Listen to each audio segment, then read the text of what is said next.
Selamat pagi adik-adik sekalian, kita bersyukur pagi ini kita boleh kembali beribadah. Bagaimana kabar kalian? Apakah kalian semua sehat-sehat? Jangan lupa tetap makan makanan bergizi, jaga kesehatan, minum vitamin, banyak cuci tangan, dan rajin pakai masker. Kita sama-sama bersyukur kita boleh memuji Tuhan, kita boleh mendengarkan firman Tuhan pagi hari ini. Mari kita berdoa, meminta Tuhan memimpin setiap kita. Terima kasih Tuhan, kalau pagi ini Tuhan baik dan Tuhan memberi kami nafas kehidupan. Kami bersyukur kami boleh dalam keadaan yang sehat. Kami berdoa kiranya Tuhan yang boleh hadir bersama-sama dengan kami, memberikan setiap kami sukacita untuk kami boleh memuji Tuhan, untuk kami boleh mendengarkan firman-Mu. Tuntun hati kami, tuntun pikiran kami. Di dalam nama Yesus kami berdoa, kami bersyukur. Amin. Kita memasuki gerbangnya Tuhan, kita beribadah bersama-sama, kita mohon hadirat Tuhan hadir bagi setiap kita mendatangkan sukacita. Mari kita puji Tuhan kita. Ku masuki gerbangnya dengan hati bersyukur. Ku masuki gerbangnya dengan hati bersyukur, halamannya dengan pujian. Kataku hari ini harinya Tuhan, ku bergerak sebab Dia gerakanku. Dia gerakanku, oh Dia gerakanku. Ku bersuka sebab Dia gerakanku. Dia gerakanku, oh Dia gerakanku. Ku bersuka sebab Dia gerakanku. Dengan lebih bersemangat kita naikkan pujian ini. Ku masuki gerbangnya dengan hati bersyukur. Masuki gerbangnya dengan hati bersyukur, halamannya dengan pujian. Kataku hari ini harinya Tuhan, ku bersuka sebab Dia gerakanku. Dia gerakanku, Dia gerakanku, oh Dia gerakanku. Ku bersuka sebab Dia gerakanku. Dia gerakanku, oh Dia gerakanku. Ku bersuka sebab Dia gerakanku. Inggrisnya, He has made me glad, oh He has made me glad. I will rejoice for He has made me glad. He has made me glad, oh He has made me glad. I will rejoice for He has made me glad. Sekali lagi, He has made me glad, oh He has made me glad. I will rejoice for He has made me glad. He has made me glad, oh He has made me glad. I will rejoice for He has made me glad. Setiap kita punya Tuhan yang menjadi sumber sukacita kita. Apapun keadaan hidup kita hari ini, mungkin ada di antara kita yang sedang sedih, ada di antara kita yang sedang lemah. Kita ingat kita punya Tuhan yang mengasihi kita, Tuhan yang memberikan sukacita kepada setiap kita. Dan Tuhan itu adalah Tuhan yang mau menuntun kita melalui firman-Nya. Sebentar lagi kita bersama-sama akan mendengarkan firman Tuhan, mendengarkan cerita firman Tuhan. Alkitab adalah buku yang terindah, buku yang Tuhan beri kepada setiap kita, pada Pak Paulus, pada saya, pada adik-adik sekalian, menceritakan tentang kasih Tuhan yang besar kepada kita yang berdosa. Mari kita sama-sama naikkan pujian Alkitab buku terindah. Kita mempersiapkan hati kita untuk kita mendengar cerita firman Tuhan.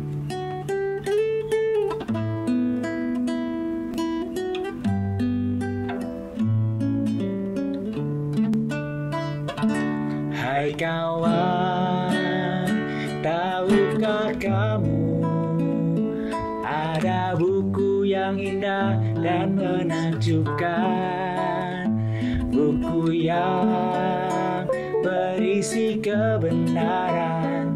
Alkitab itulah namanya.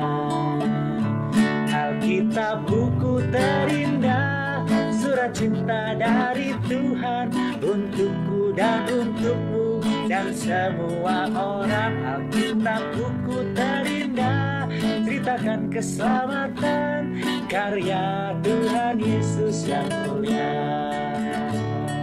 Sekali lagi, hai kawan, tahukah kamu ada buku yang indah dan menakjubkan, buku buku yang berisi kebenaran.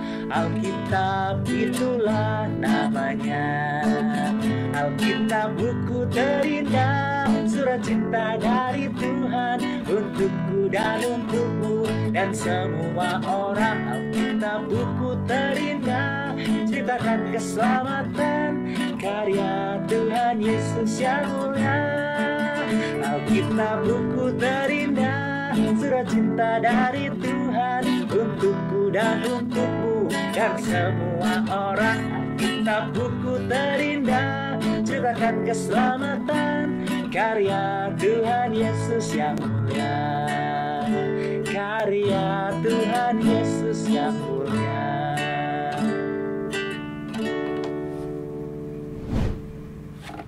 Shalom, selamat pagi anak-anak. Kini tiba saatnya bagi kita untuk kita mendengarkan kebenaran firman Tuhan. Kita akan meminta pimpinan Tuhan terlebih dahulu. Mari kita berdoa. Tuhan Yesus, kami bersyukur untuk kebaikan-Mu di dalam hidup kami yang tidak pernah berhenti dan tidak pernah berkesudahan. Bahkan pagi hari ini ketika kami mau mendengarkan kebenaran firman-Mu, kami bersyukur Tuhan Engkau masih memberikan kami kesempatan.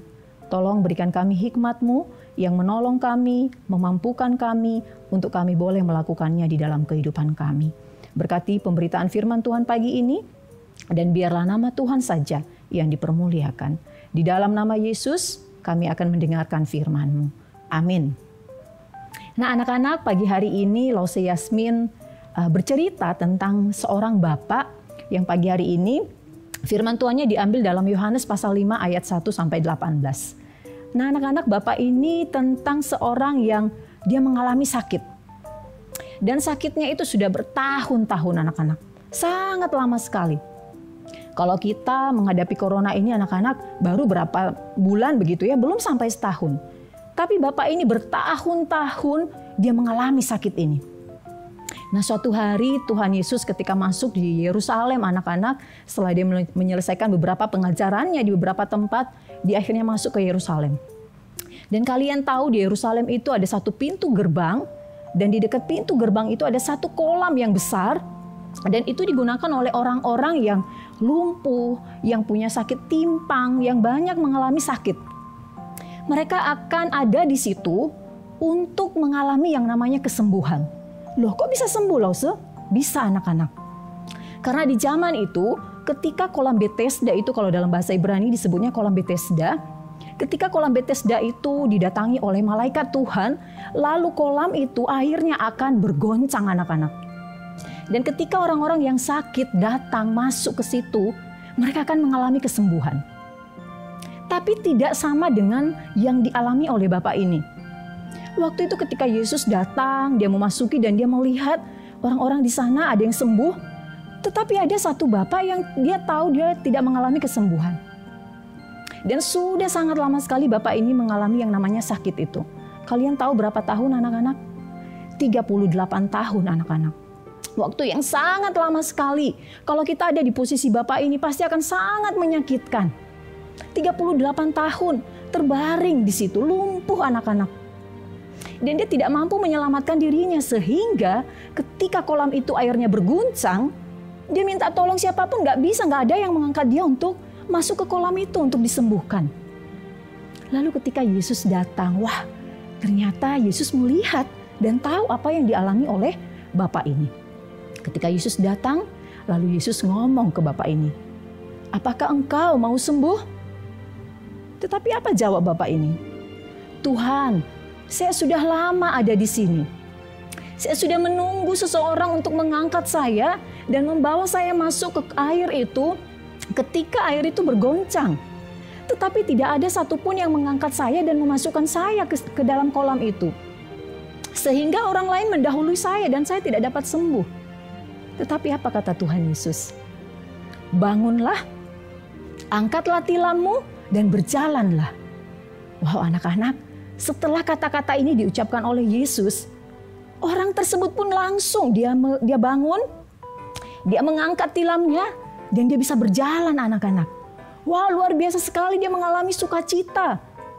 Tuhan Yesus menyembuhkan dia saat itu. Dan ketika Tuhan Yesus menyembuhkan dia, akhirnya Tuhan Yesus berbaur dengan orang banyak. Lalu kemudian para pemimpin Yahudi yang melihat hal itu bingung. Loh, kamu nggak boleh angkat tilammu. Ini kan hari Sabat. Bagi orang Yahudi anak-anak, ketika hari Sabat atau hari istirahat begitu ya, tidak boleh melakukan pekerjaan apapun. Bahkan ketika mengangkat tilam itu disebut pekerjaan anak-anak. Melakukan sesuatu nggak boleh. Makanya para pemimpin Yahudi marah ketika orang yang disembuhkan ini mengangkat tilamnya. Lalu kemudian para pemimpin Yahudi bertanya, siapa yang melakukan ini kepadamu? Oh, tadi ada seseorang. Ada seseorang tadi yang mengatakan kepada saya, bangunlah, angkatlah tilammu dan berjalanlah. Tapi saya tidak tahu dia di mana sekarang. Ternyata waktu itu Tuhan Yesus sudah bersama-sama dengan orang banyak sehingga tidak ketahuan anak-anak. Lalu kemudian suatu hari si yang disembuhkan ini berpikir, oh sudah tidak ketemu lagi dengan Tuhan Yesus. Tapi ternyata suatu waktu orang ini datang ke bait Allah. Dan dia bertemu dengan Tuhan Yesus di sana. Lalu Tuhan Yesus berkata demikian kepada orang ini. Kamu telah disembuhkan dan janganlah berbuat dosa lagi supaya tidak terjadi hal yang lebih buruk lagi kepadamu. Anak-anak, orang ini pun sudah tahu bahwa yang menyembuhkan dia adalah Yesus. Dan ketika hari itu juga para pemimpin Yahudi tahu bahwa yang menyembuhkan orang ini adalah Yesus itu. Mereka mencari Yesus, mereka ingin membunuh Yesus. Dan Yesus tahu keinginan para pemimpin Yahudi saat itu. Mereka mau membunuhnya, mencari, menangkap, dan membunuh Tuhan Yesus. Tetapi apa yang Yesus katakan kepada orang-orang itu? Yesus berkata kepada mereka bahwa Bapaknya sampai hari ini masih bekerja. Dan saya pun harus bekerja. Tuhan Yesus berani mengatakan itu kepada para pemimpin Yahudi. Bapakku sampai hari ini masih bekerja. Dan aku pun harus bekerja. Wah, ini membuat para pemimpin Yahudi tambah marah anak-anak. Lu kenapa? Kok tambah marah? Emang masalahnya apa? Ada masalah anak-anak. Tuhan Yesus berani-beraninya mengaku Allah itu sebagai Bapaknya. Seakan-akan bahwa Yesus itu adalah Allah sendiri begitu. Dan akhirnya para pemimpin Yahudi semakin marah, semakin geram dan semakin mencari Yesus ini di mana, dan mereka semakin berusaha untuk menangkap Yesus. Tapi apa yang kita pelajari dari hal ini anak-anak? Justru dari seseorang yang tadi dia merasa kesakitan 38 tahun dan dia mengalami mujizat kuasa yang Tuhan berikan buat dia, itu adalah satu keajaiban yang dia alami. Tuhan Yesus tidak melihat dia seberapa banyak dosanya, seberapa besar dosa yang dia lakukan, tapi Tuhan Yesus mau menyelamatkan orang ini. Andaikan hal itu terjadi dalam hidup kita anak-anak, kita ini adalah orang berdosa. Ketika kita datang kepada Tuhan, kira-kira Tuhan itu mau mengampuni kita tidak? Tadi seperti orang yang 38 tahun ini. Tuhan Yesus mengingatkan dia, ketika kamu sudah disembuhkan, janganlah berbuat dosa lagi. Itu sama dengan kita. Ketika Tuhan Yesus sudah menyembuhkan kita, sudah menyelamatkan kita, ingatlah untuk tidak berbuat dosa lagi. Ini adalah pesan yang Tuhan Yesus berikan buat kita. Dan melalui peristiwa ini, Tuhan Yesus mau mengatakan apa? Bahwa Yesus itu berkuasa atas apapun. Berkuasa atas hidup kita. Berkuasa ketika kita mengalami sakit. Berkuasa atas dosa-dosa yang kita alami saat ini. Tuhan Yesus berkuasa menyembuhkan kehidupan kita. Bahkan lebih daripada itu, Tuhan Yesus berkuasa menyelamatkan kita dari dosa-dosa kita anak-anak. Sehingga kita yang tadinya berdosa, sekarang kita tidak melakukan hal itu lagi karena kita tahu bahwa Tuhan Yesus sudah menyelamatkan kita. Belajarlah dari Bapak tua yang sudah disembuhkan ini, yang sudah diselamatkan ini, 38 tahun dia mengalami sakit, tetapi dia mau bertobat. Dia mau meninggalkan dosa-dosanya, dan itu Tuhan yang memerintahkan kepadanya. Bangunlah, angkatlah tilammu, berjalanlah. Itu artinya mengingatkan kita, bangunlah, angkat dan lepaskanlah semua dosa-dosa kita. Kita berjalan mengikuti Yesus saja. Biarlah firman Tuhan hari ini anak-anak betul-betul mengingatkan kita bahwa Yesus berkuasa atas hidup kita, atas segala penyakit kita, atas segala dosa-dosa kita, dan Yesus memberikan keselamatan buat kita. Nah, anak-anak, firman Tuhan pagi hari ini sebagai ayat hafalan kita, mari kita membacanya di dalam Yohanes pasalnya yang ke-20, ayatnya yang ke-31. Silakan buka Alkitab kalian, Yohanes pasal 20 ayat yang ke-31. Lause akan membacakan buat kita semua. Tetapi semua yang tercantum di sini telah dicatat, supaya kamu percaya bahwa Yesus adalah Mesias, Anak Allah, dan supaya kamu oleh imanmu memperoleh hidup dalam namanya.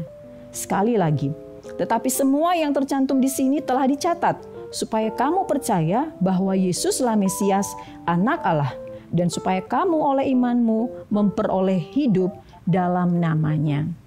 Nah, anak-anak, ketika Yesus melakukan segala sesuatu itu, bahkan ketika dia mengatakan Bapaknya sampai hari ini masih bekerja dan dia juga harus bekerja, itu menunjukkan bahwa dia melakukan tugasnya sebagai Allah sendiri, walaupun di dalam diri Yesus, untuk memberikan keselamatan buat kita yang percaya kepadanya.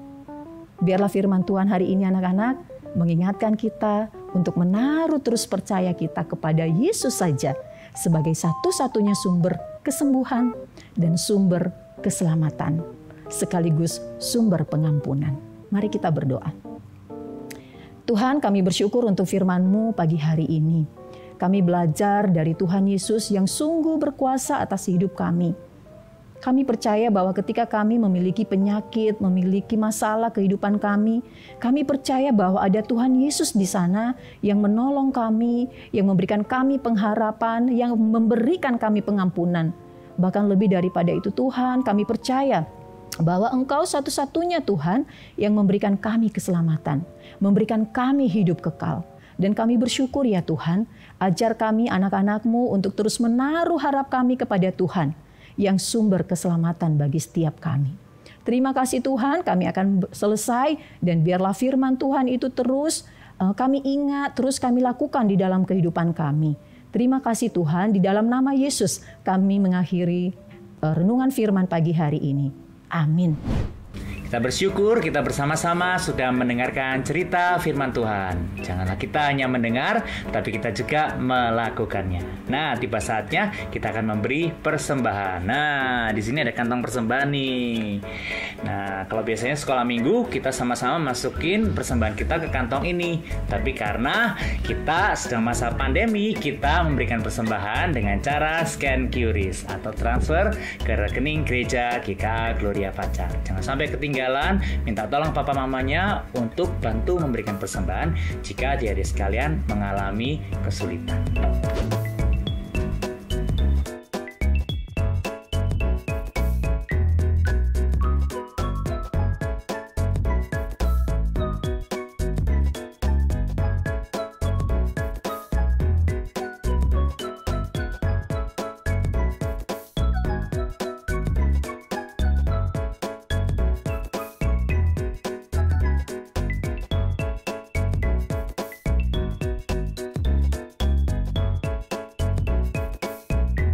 Wah, Lause hari ini sangat diberkati oleh firman Tuhan.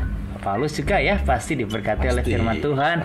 Adik-adik sekalian juga, kalau kalian diberkati, jangan lupa menjadi berkat. Kalau kalian diberkati melalui ibadah sekolah minggu hari ini, jangan lupa men-sharekan video ini ke teman-teman kalian. Teman-teman gereja, teman-teman di sekolah, atau teman-teman kalian yang kalian kenal, saudara-saudara, kalian bisa langsung share supaya mereka juga mendapatkan berkat. Jangan lupa minggu depan kita kembali lagi jam 8 pagi beribadah kepada Tuhan di channel GKA Gloria Pacar. Tuhan Yesus memberkati. Bye-bye.